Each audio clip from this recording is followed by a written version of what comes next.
चुन चुन कर मारते हैं, जैसे हमास के सबको खत्म किया। हिजबुल्लाह का याद होगा आपको, लेबनान में पेजर धमाके हुए। यह तरीका है नेतन्याहू का बदला लेने का।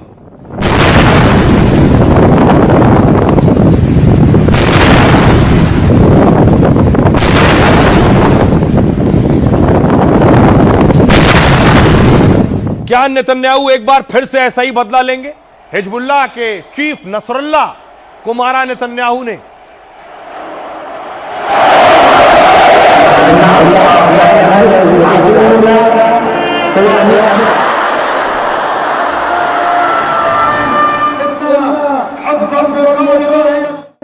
इसी तरह आपको याद होगा हानिया को मारा था, जो हमास का चीफ था।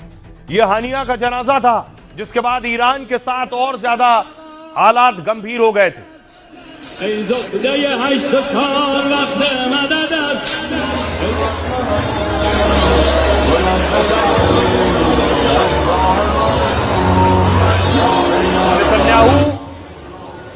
नेतन्याहू, उनकी सेना, उनकी खुफिया एजेंसी किसी उनके मुल्क या यहूदी पर हमला होने पर किसी को बख्शती नहीं है।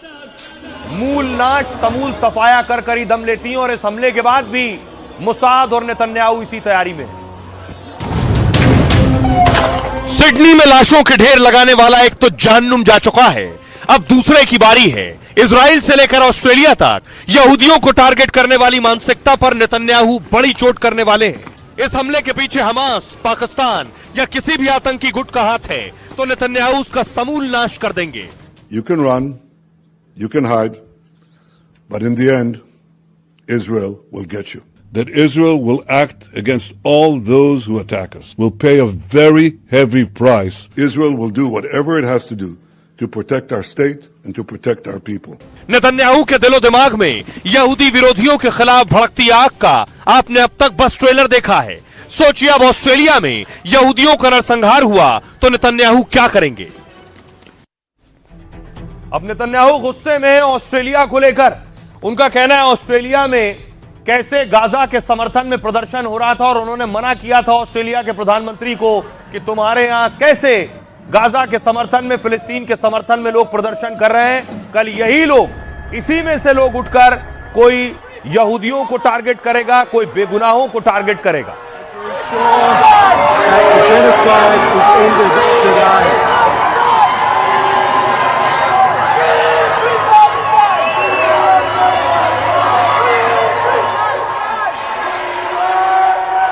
नेतन्याहू इसको लेकर गुस्से में है। ये तस्वीरें मैं आपको दिखा रहा हूं, सिडनी में फिलिस्तीन समर्थन में प्रोटेस्ट और प्रदर्शन हो रहा था। नेतन्याहू ने उस वक्त आगाह किया था कि तुम्हारे देश में भी इस तरह की चीजें सर उठाएंगी, और इस हमले के बाद नेतन्याहू का गुस्सा नजर आया ऑस्ट्रेलिया पर और उनके पीएम पर। क्या सिडनी ने अटैक से भड़के नेतन्याहू ने ऑस्ट्रेलियाई सरकार को घेरा है।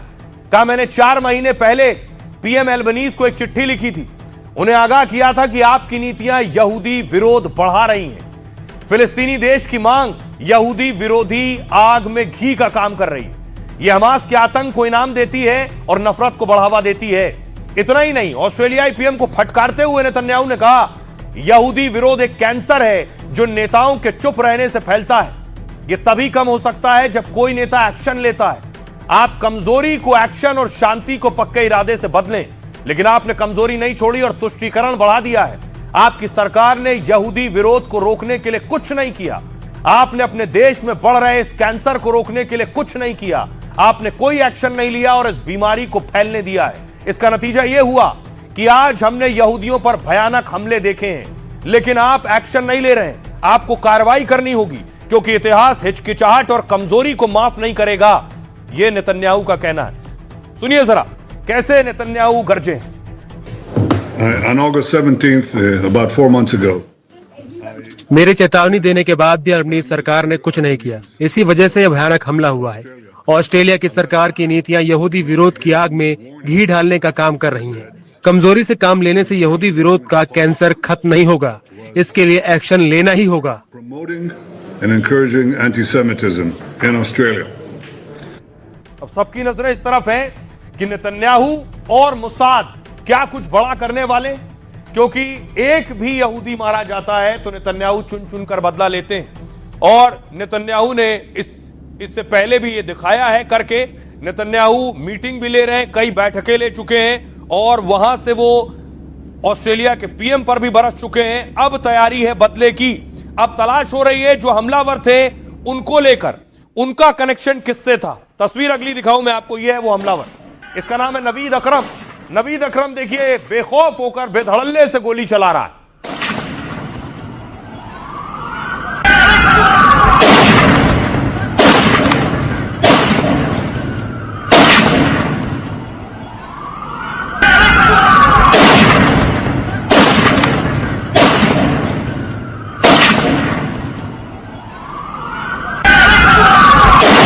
लेकिन गोली चलाने वाला नवीद अकेले नहीं था। नवीद अकरम और उसका पिता साजिद अकरम दोनों गोली चला रहे थे यहूदियों पर। ये दोनों सिडनी में थे। ये पिता पुत्र की तस्वीरें आप देख रहे हैं। दोनों फायरिंग कर रहे थे बीच पे। बेटा अभी जिंदा है, यानी नवीद अकरम अभी जिंदा है। मुसाद और नेतन्याहू को जानकारी है। सवाल यह है कि इस हमले के पीछे और कौन है। नेतन्याहू उन सबको चुनकर खत्म करेंगे। देखिए जरा क्या हो रहा था सिडनी में। सिडनी बीच की तस्वीर है। यहूदी अपना फेस्टिवल मना रहे थे। नवीद अकरम और साजिद अकरम बंदूक लेकर आए। एक हमलावर 50 साल का पिता था जो मारा जा चुका है, जबकि दूसरा हमलावर 24 साल का बेटा है जो गिरफ्त में है। फायरिंग और पिटाई से उसकी हालत गंभीर है लेकिन स्थिर है। पिता का नाम साजिद अकरम है और बेटा नवीद अकरम। अमेरिकी मीडिया का दावा यह है कि हमलावर पाकिस्तानी है। रिपोर्ट में दावा यह है कि यह पाकिस्तान के लाहौर के रहने वाले हैं। 24 साल के हमलावर बेटे ने लाहौर से ही पढ़ाई की थी, लेकिन फिर परिवार के साथ ये ऑस्ट्रेलिया शिफ्ट हो गए। आतंकी पिता सिडनी में फल बेचने का काम करता था।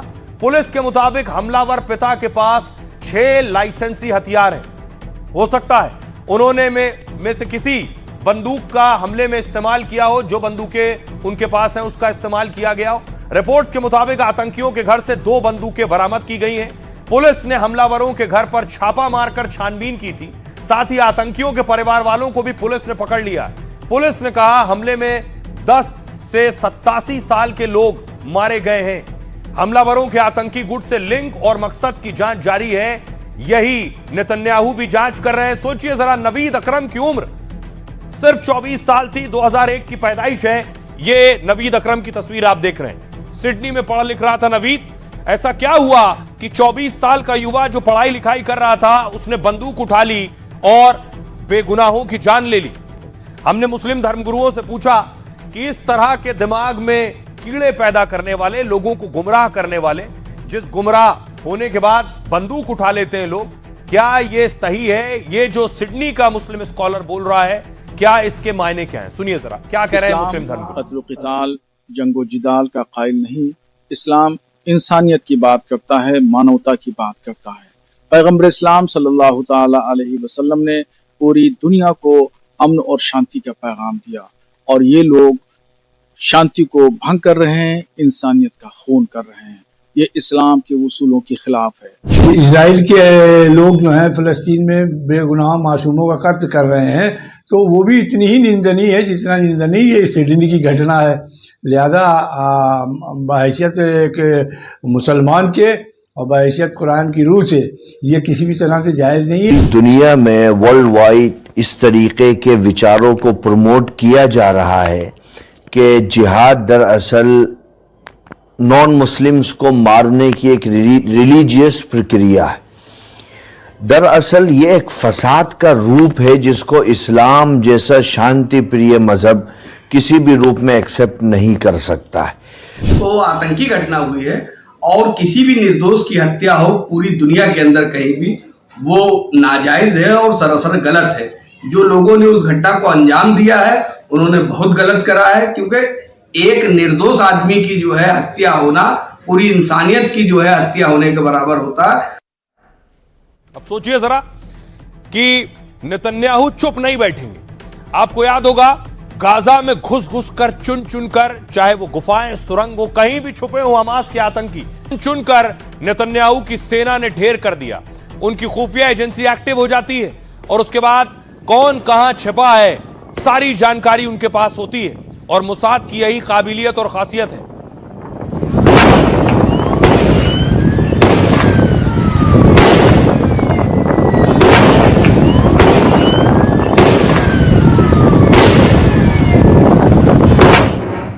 पहले जितने भी हमले हुए हैं यहूदियों पर, इजरायली नागरिकों पर, मोसाद ने किसी को नहीं बख्शा है। इतिहास यही कहता है। मोसाद कैसे काम करता है मैं आपको बताऊं। इस तस्वीर को देखिएगा, सब पर नजर होती है नेतन्याहू की। इजराइल के प्रधानमंत्री नेतन्याहू ने एक बार कहा था, अगर आपको याद हो, हम अपने दुश्मनों के साथ जो करेंगे वो पीढ़ियों तक गूंजेगा। इसका मतलब है इजराइल कभी अपने दुश्मन को छोड़ता नहीं है। यह तस्वीर याद है आपको। हमास ने 7 अक्टूबर को इजरायलियों पर हमला किया तो नेतन्याहू ने 2 साल में गाजा को तबाह कर दिया। गाजा के आतंकी गुट हमास का पूरा नेटवर्क खत्म कर दिया। हमास के 2 मुखिया और कई टॉप कमांडर को मार गिराया। यह अगली तस्वीर भी आपको याद है। हिजबुल्लाह के चीफ हसन नसरुल्लाह को मौत के घाट उतार दिया। लेबनान में पेजर ब्लास्ट कर हिजबुल्लाह के 42 लोग मार दिए गए। यह तस्वीर देखिए ध्यान से। यह भी मोसाद ने क्या किया था। इजरायली खुफिया एजेंसी मोसाद ने ऐसे ही एक ऑपरेशन किया जब 1972 के म्यूनिख ओलंपिक में फिलिस्तीनी चरमपंथी गुट ने इजरायली टीम के 9 लोगों की अगवा करके हत्या कर दी थी। ओलंपिक के लिए गए थे, जिसका बदला मोसाद ने लिया और हमलावरों को ढूंढ ढूंढ कर मारा। इसी तरह मोसाद का एक और एक्शन, नाजी जर्मनी ने करीब 60 लाख यहूदियों का कत्ल कर दिया था। यहूदियों के जरसंहार में एक अफसर की बहुत बड़ी भूमिका थी, वो है ये अफसर। 1960 में नाजी अफसर एडोल्फ आइकमैन को मोसाद ने दबोचा, इसको खींच कर लाए, अर्जेंटीना से किडनैप कर इजराइल लाए और यहां बाकायदा कोर्ट में इसे सजाए मौत दी गई। एक और ये तस्वीर, 1976 में फिलिस्तीन के गुट ने पेरिस जा रहे प्लेन को हाईजैक कर लिया और उसके बाद युगांडा ले गए। इस प्लेन में 100 इजरायली और यहूदियों को बंधक बना लिया था। तब मोसाद की जानकारी पर सेना ने ऑपरेशन चलाकर रिहा किया, लेकिन इस दौरान नेतन्याहू के कमांडर भाई की जान चली गई थी, लेकिन सारे नागरिकों को छुड़वाया था। सुनिए जरा, नेतन्याहू का अंदाज भी वही रहता है। दुश्मनों के खिलाफ क्या कह रहे हैं।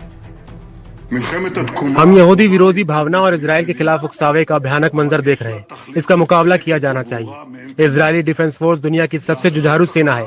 मैं जब सैनिकों और उनके परिवार वालों से मिला तो उन्होंने मुझे कहा था कि अंत तक रुकना नहीं है, हमें जीत चाहिए। मैं आप सबसे कहता हूं कि पूरी दुनिया के खिलाफ जाकर अगर लड़ना पड़ा तो भी मैं हार नहीं मानूंगा। हम मिलकर जीतेंगे। लेकिन इस हमले में एक शख्स है जिसकी तारीफ हो रही है, जो हमलावरों पर टूट पड़ा। देखिए, पीछे से आया और हमलावर को दबोच लिया है, उसका गला पकड़ लिया है, उससे बंदूक छीन ली है और उसे मजबूर कर दिया भागने के लिए। ये बहादुरी दिखाने वाले शख्स की सभी तारीफ कर रहे हैं, नेतन्याहू भी तारीफ कर रहे हैं। दुनिया के हर मुल्क में इस शख्स की तारीफ हो रही है जिसने आतंकी को दबोच लिया था।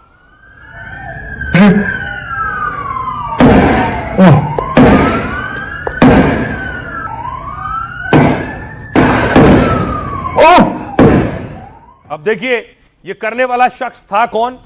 वो आज बिस्तर पर है, घायल है। इसका नाम है अहमद। अहमद ऑस्ट्रेलिया का ही नागरिक है। अहमद अल अहमद नाम है, जो अस्पताल में है। इसको भी गोली लगी है, बुरी तरह से घायल है।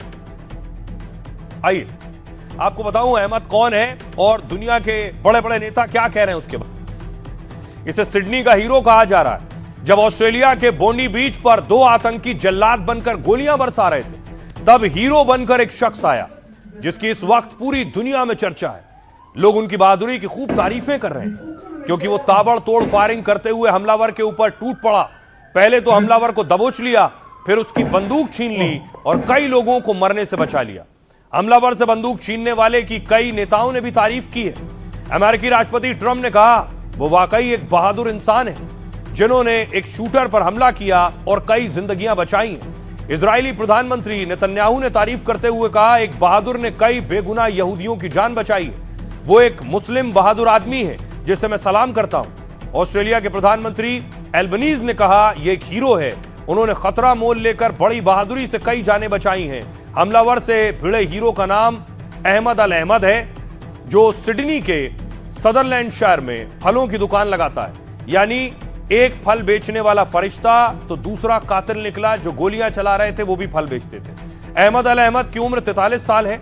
उनके 2 बच्चे हैं। दावा है अहमद ने इससे पहले कभी भी बंदूक नहीं चलाई थी, लेकिन इसके बावजूद उन्होंने हमलावर से बंदूक छीनकर चलाई। हालांकि इस दौरान उन्हें बाह और हथेली के पास 2 गोलियां लगी। अहमद के चचेरे भाई ने बताया कि वो अस्पताल में भर्ती हैं और इसी बीच दावा है कि अहमद के लिए लोग पैसा जुटा रहे हैं। 2 कैंपेन में ही करीब 10 करोड़ रुपए लोगों ने अहमद को डोनेट कर दिए, दान कर दिए। जो यहूदी मारे गए हैं उनके लिए तेल अवीव इजराइल की तस्वीरें आप देख रहे हैं, जहां शोक सभा रखी गई।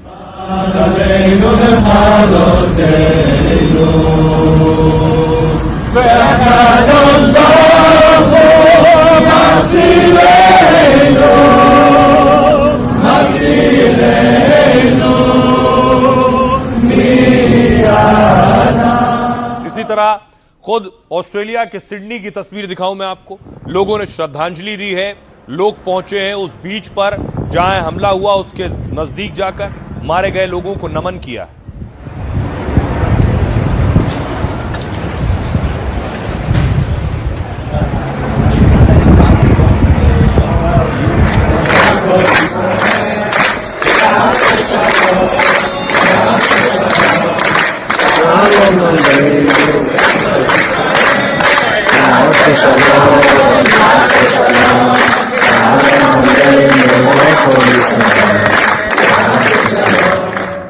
और खुद इस जगह पर ऑस्ट्रेलिया के प्रधानमंत्री पहुंचे, एंथनी एल्बनीज, जो बॉन्डी बीच पर पहुंचे हैं और मरने वालों को श्रद्धांजलि दी।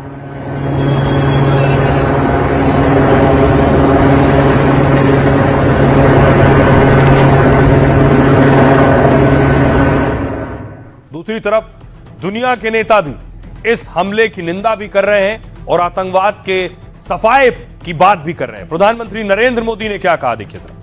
पीएम मोदी ने कहा हमले पर दुनिया क्या कुछ कह रही है। सबसे पहले देखिए भारत। पीएम मोदी बोले दुख की घड़ी में ऑस्ट्रेलिया के साथ खड़ा है भारत। आतंकवाद के प्रति भारत बिल्कुल भी सहनशीलता नहीं रखता है। आतंक के खिलाफ जीरो टॉलरेंस के साथ हर लड़ाई का समर्थन करते हैं हम। संयुक्त राष्ट्र के महासचिव एंटोनियो गुटारेस ने कहा यहूदियों पर भयानक जानलेवा हमले से बहुत डरा हुआ हूं और इसकी निंदा करता हूं। ट्रंप ने कहा मेरा प्रशासन यहूदियों के साथ मजबूती से खड़ा हुआ है। आजादी और बिना डर के पूजा करने के अधिकार की रक्षा करता हूं। यूके के किंग चार्ल्स तृतीय ने हमले पर एक संदेश जारी किया, कहा मेरी पत्नी क्वीन कैमिला और मैं इस हमले से बहुत दुखी हूं। दुख में ऑस्ट्रेलिया हमेशा एकजुट रहते हैं, ऑस्ट्रेलियाई इस बार भी जीतेंगे।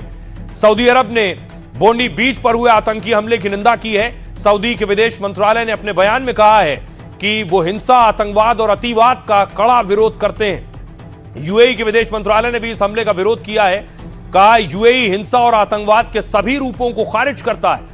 ईरान के विदेश मंत्रालय ने भी कहा है यह हमला निंदनीय है। आतंकवादी हिंसा और सामूहिक हत्या की निंदा की जाएगी, चाहे वो कहीं भी हो, कहीं की भी हो, क्योंकि यह गैर कानूनी और आपराधिक है। कतर ने हमले में प्रभावित परिवारों के प्रति संवेदनाएं व्यक्त की हैं। मंत्रालय की ओर से जारी बयान में कहा कतर हिंसा, आतंकवाद और आपराधिक कृत्यों की निंदा करता है, चाहे उनके मकसद जो भी हो। मुस्लिम वर्ल्ड लीग ने भी सिडनी में हुए इस हमले की निंदा की है। महासचिव मोहम्मद बिन अब्दुल करीम अल ईशा ने कहा है कि मुस्लिम लोग आतंकवाद और हिंसा के सभी रूपों को खारिज करते हैं। जॉर्डन ने ऑस्ट्रेलिया को फ्रेंडली देश बताते हुए हमले की निंदा की है। विदेश मंत्रालय ने कहा ऑस्ट्रेलिया के साथ हमारी एकजुटता है, साथ ही कहा कि हिंसा और आतंकवाद के सभी कृत्यों को खारिज करते हैं। सुनिए जरा, जिन लोगों ने अपनों को खोया है वो क्या कह रहे हैं।